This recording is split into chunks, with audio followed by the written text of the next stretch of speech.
como você está? Eu espero que esse áudio te encontre muito bem.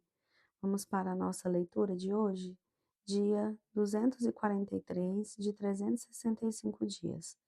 Leremos o livro de Jó, capítulo 37, até o capítulo 39, todo o capítulo. Vamos juntas? Diante disto, o meu coração treme e salta do seu lugar. Ouçam atentamente o trovão de Deus, o estrondo que sai da sua boca. Ele o solta por baixo de todos os céus, e o seu relâmpago chega até os confins da terra. Depois deste, ruge a sua voz, troveja com o estrondo da sua majestade, e ele já não retém o relâmpago quando se ouve a sua voz. Com a sua voz, Deus troveja maravilhosamente. Ele faz grandes coisas que nós não compreendemos. Porque ele diz à neve: caia sobre a terra, e a chuva e ao aguaceiro sejam fortes. Assim ele torna inativas as mãos de todos, para que reconheçam as obras dele. Os animais entram nos seus esconderijos e ficam nas suas cavernas. De suas recâmaras sai a tempestade, e os ventos fortes trazem o frio. Pelo sopro de Deus se dá a geada, e uma grande extensão de água congela. Carrega de umidade as densas nuvens, e do meio delas irradia o seu relâmpago. Então as nuvens, segundo o rumo que ele dá, se espalham para uma a outra direção, para fazerem tudo o que lhes ordena sobre a superfície da terra. E tudo isso faz vir para disciplina, se convém à terra, ou para exercer a sua misericórdia. Dê ouvidos a isto, Jó. Pare e pense nas maravilhas de Deus. Será que você sabe como Deus comanda as nuvens e como faz resplandecer o relâmpago da sua nuvem? Será que você sabe algo sobre o equilíbrio das nuvens e sobre as maravilhas daquele que é perfeito em conhecimento? Você cujas roupas ficam aquecidas quando há forte calor por causa do vento sul. Será que você pode ajudar Deus a estender o firmamento, que é sólido como espelho de metal fundido? Ensine-nos o que devemos dizer a ele, porque nós, envoltos em trevas, não podemos expor a nossa causa diante dele. Será que alguém deveria contar a Deus que eu quero falar com ele? Se alguém fizer isso, seria devorado. Eis que ninguém pode olhar para o sol que brilha no céu, uma vez passado o vento que o deixa limpo. Do norte vem o áureo esplendor, pois Deus está cercado de tremenda majestade. Quanto ao Todo-Poderoso, não podemos compreender.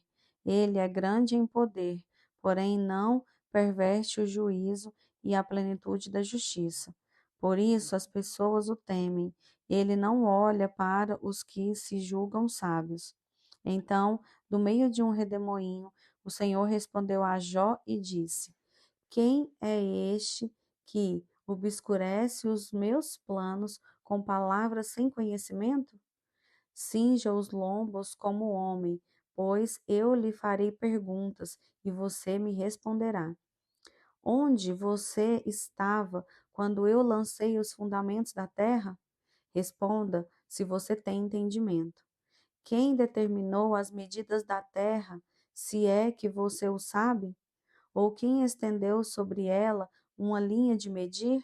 Sobre o que estão firmadas as suas bases, ou quem lhe assentou a pedra angular, quando as estrelas da alva juntas alegremente cantavam, e todos os filhos de Deus gritavam de alegria? Ou quem encerrou o mar com portões, quando irrompeu do ventre, quando eu lhes pus as nuvens por vestimenta e a escuridão por fraldas? Quando eu lhes tracei limites e lhe pus ferrolhos e portas, e disse: até aqui você pode chegar, mas deste ponto não passará. Aqui se quebrará o orgulho das suas ondas? Alguma vez na vida você deu ordens à madrugada ou mostrou ao amanhecer o seu lugar para que agarrasse a terra pelas extremidades e dela sacudisse os perversos? A terra se modela como o barro debaixo do selo, e tudo se apresenta como um vestido. Dos ímpios é retirada a sua luz, e o braço levantado para ferir se quebra. Você foi até as nascentes do mar, ou percorreu o mais profundo do abismo? Será que a você foram reveladas as portas da morte? Você viu essas portas da região tenebrosa? Você tem noção clara da largura da terra? Responda se você sabe tudo isso. Onde está o caminho para a morada da luz? E quanto às trevas, onde é o seu lugar para que você as conduza ao seu território e conheça o caminho para a sua casa? Você sabe isso porque nesse tempo já era nascido, e porque é grande o número dos seus dias. Você alguma vez entrou nos depósitos da neve e viu os reservatórios do granizo que eu guardo até o tempo da angústia, até o dia da batalha e da guerra? Qual é o caminho para o lugar onde se difunde a luz e onde o vento leste se espalha sobre a terra? Quem abriu canais para o aguaceiro, ou caminho para os relâmpagos e trovões, para fazer chover sobre a terra onde não há ninguém e nos lugares desertos onde ninguém mora, para dessedentar a terra deserta e assolada e para fazer crescer os renovos da erva? Por acaso a chuva tem pai? Ou quem gera as gotas de orvalho? De que ventre procede o gelo? E quem dá à luz a geada do céu? As águas ficam duras como a pedra e a superfície das profundezas se torna compacta. Será que você pode atar as correntes do sete estelo ou soltar as cordas do Órion? Você pode fazer aparecer as constelações a seu tempo ou guiar a ursa maior com os seus filhos? Você conhece as leis que governam os céus e pode estabelecer a sua influência sobre a terra? Você é capaz de levantar a sua voz até as nuvens para que a abundância das águas cubra você? Você pode dar ordens aos relâmpagos para que saiam e digam as suas ordens?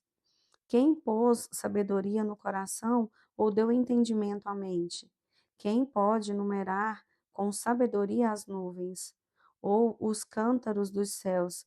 Quem os pode despejar para que o pó se transforme em massa sólida e os trovões se apeguem uns aos outros? Será que é você que caça a presa para a leoa ou mata a fome dos leõezinhos quando se agacham nos covis e ficam à espreita nas suas covas? Quem prepara o alimento para o corvo quando os seus filhotes clamam a Deus e andam vagueando por não terem o que comer?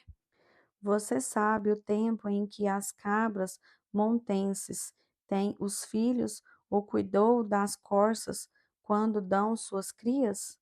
Pode contar os meses que cumprem?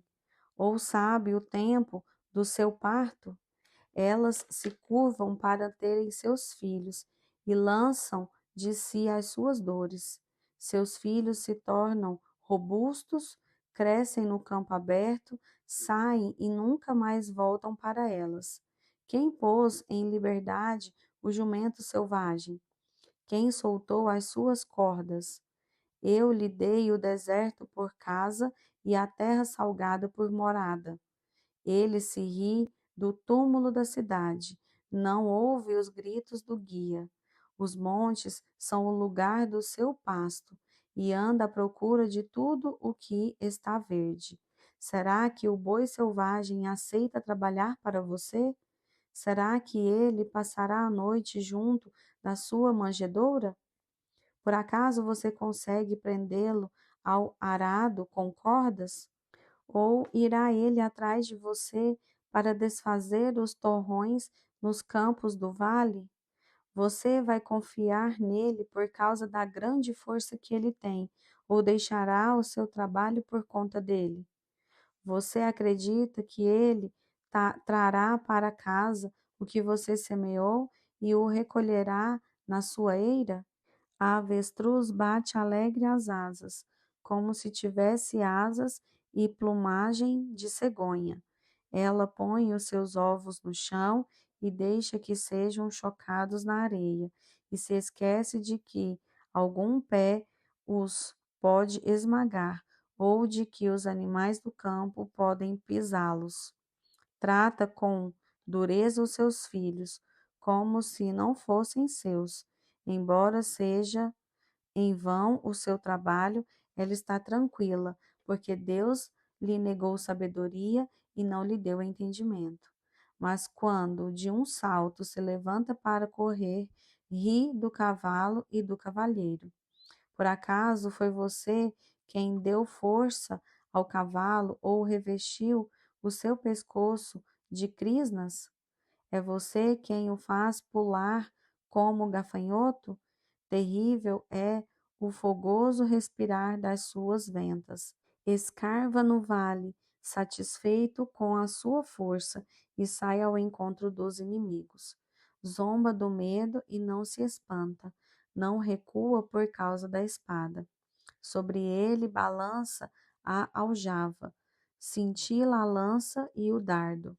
Com ímpeto e fúria, vai engolindo as distâncias e não se contém ao som do clarim. A cada toque do clarim ele diz: avante! Cheira de longe a batalha, o grito dos comandantes e o alarido de guerra. Será que é pela inteligência que você tem o que o falcão voa, estendendo as suas asas para o sul? Ou é por uma ordem sua que a águia sobe e faz o seu ninho lá no alto? Ela mora no penhasco, onde faz a sua morada, no alto do penhasco, em lugar seguro. Dali descobre a presa, seus olhos a avistam de longe. Seus filhotes chupam sangue, onde há mortos, ali ela está. Agora nós vamos ler 2 Coríntios, capítulo 4, a partir do versículo 13 até o capítulo 5, versículo 10. Tendo, porém, o mesmo espírito de fé, como está escrito: eu criei, por isso falei. Também nós cremos e por isso também falamos, sabendo que aquele que ressuscitou o Senhor Jesus também nos ressuscitará com Jesus e nos apresentará juntamente com vocês, porque tudo isso é para o bem de vocês, para que a graça, multiplicando-se, torne abundantes as ações de graça por meio de muitos, para a glória de Deus. Por isso, não desanimemos, pelo contrário, mesmo que o nosso ser exterior se desgaste, o nosso ser interior se renova dia a dia, porque a nossa leve e momentânea tribulação produz para nós um eterno peso de glória, acima de toda comparação, na medida em que não olhamos para as coisas que se veem, mas para as que não se veem. Porque as coisas que se veem são temporais, mas as que não se veem são eternas. Pois sabemos que, se a nossa casa terrestre deste tabernáculo se desfizer, temos da parte de Deus um edifício, uma casa não feita por mãos humanas, eterna nos céus. E por isso, neste tabernáculo gememos, deixando muito ser revestidos da nossa habitação celestial. Se de fato formos encontrados vestidos e não nus, pois nós, os que estamos neste tabernáculo, gememos angustiados, não por querermos ser despidos, mas revestidos, para que o mortal seja absorvido pela vida. Ora, foi o próprio Deus quem nos preparou para isto, dando-nos o penhor do Espírito.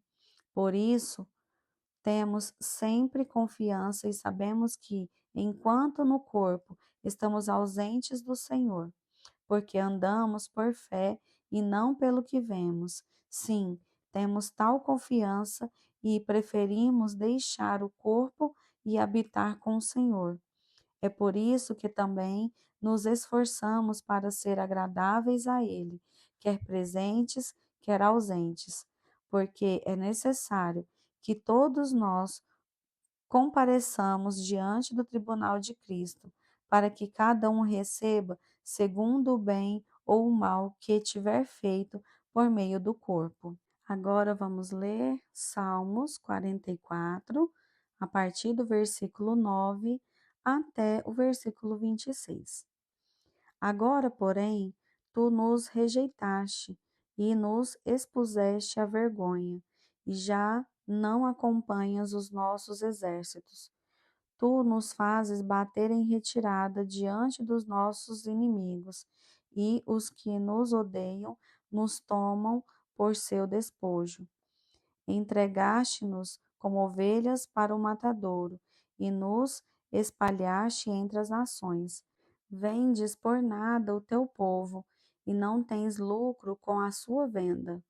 Tu nos fazes objeto de deboche para os nossos vizinhos, de escárnio e de zombaria aos que nos rodeiam. Tu fazes de nós provérbio entre as nações. Os povos nos veem e balançam a cabeça. A minha humilhação está sempre diante de mim. O meu rosto se cobre de vergonha ante os gritos do que afronta e blasfema, à vista do inimigo e do vingador. Tudo isso nos sobreveio, entretanto, não nos esquecemos de ti, nem fomos infiéis à tua aliança. O nosso coração não voltou atrás, nem os nossos passos se desviaram dos teus caminhos, para nos esmagares onde vivem os chacais e nos envolveres com as sombras da morte. Se estivermos esquecidos o nome do nosso Deus, ou se tivéssemos estendido as mãos a um Deus estranho, será que Deus não teria descoberto isso? Ele que conhece os segredos dos corações? Mas, por amor de ti, somos entregues à morte continuamente. Somos considerados como ovelhas para o matadouro. Desperta, porque dorme, Senhor. Desperta, não nos rejeite para sempre. Porque escondes o rosto e te esqueces da nossa miséria e da nossa opressão? Pois a nossa alma está abatida até o pó, e o nosso corpo está como que pegado no chão. Levanta-te para socorrer-nos, resgata-nos por amor da tua bondade. Agora leremos Provérbios, capítulo 22, o versículo 13. O preguiçoso diz: um leão está lá fora, serei morto no meio da rua. Amém? Louvado seja o Senhor. Nós finalizamos a leitura bíblica de hoje. Eu sou a Joyce e agradeço pela sua companhia. Que o Senhor te abençoe, te proteja e te guarde. Em nome de Jesus. Amém?